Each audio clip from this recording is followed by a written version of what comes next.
La gestion des déchets est un défi majeur dans les grandes villes des pays en développement.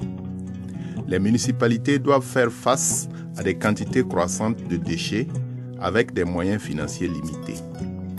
Ces déchets contiennent souvent une part importante de matières fermentescibles, allant jusqu'à plus de 2/3 de leur composition. Le compostage apparaît donc comme une solution adaptée. La décomposition anaérobie, c'est-à-dire en l'absence d'oxygène, des matières organiques contenues dans les ordures ménagères émet de grandes quantités de méthane, un puissant gaz à effet de serre participant fortement au réchauffement climatique. Le programme AfriCompost, mené par le consortium Good Planet, Gevalor, etc., propose le développement d'unités de compostage de déchets organiques dans 6 villes africaines.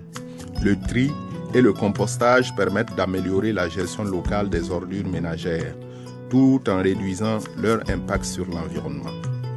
Le compostage est produit à partir des déchets ménagers. Ceux-ci sont triés manuellement pour en extraire les déchets fermentescibles. Ces matières sont mises en andin et régulièrement retournées pour que le processus se déroule en permanence en présence d'oxygène.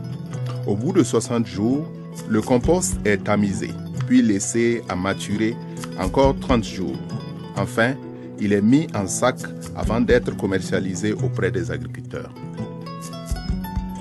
Le budget total de ce programme est de 3,7 millions d'euros. Il est cofinancé par l'Agence française de développement et le Fonds français pour l'environnement mondial.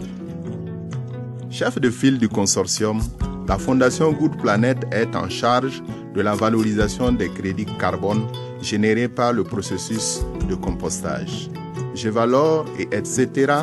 apportent leur support au quotidien aux opérateurs locaux de compostage.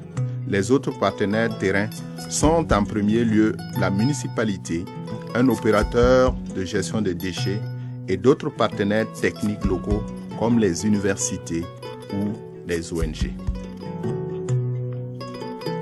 Dans un premier temps, le consortium a développé un projet de compostage à Mahajenga, sur l'île de Madagascar, avec l'entreprise Madacompost.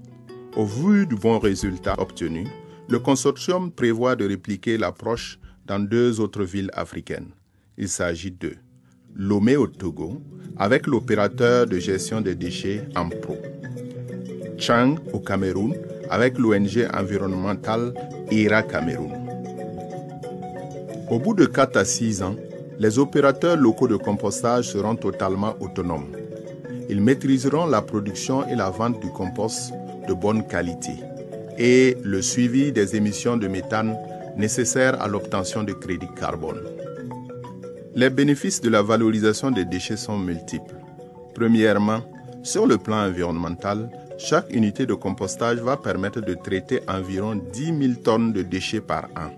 Cela va contribuer à l'assainissement de la ville et évitera l'émission de 30 000 tonnes équivalent de CO2 en 10 ans. Deuxièmement, sur le plan économique, le compost produit chaque année va permettre la fertilisation naturelle des sols.